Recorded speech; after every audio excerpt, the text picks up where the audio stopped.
A simple pendulum consists of a weight or bob attached to the end of a string or rod which swings back and forth under the influence of gravity. The motion is periodic, meaning it repeats in a regular cycle. It is an idealized model that assumes no air resistance and that the string or rod is massless and inextensible. The pendulum's period, the time it takes to complete one full swing, depends on the length of the string and the acceleration due to gravity. Example: imagine a playground swing. As you push it, the seat moves back and forth in a regular pattern.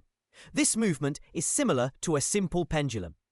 The length of the chains affects how quickly the swing completes its cycle, just like the pendulum's string length affects its period. This formula calculates the period of a simple pendulum, where T is the period, L is the length of the pendulum, and G is the acceleration due to gravity.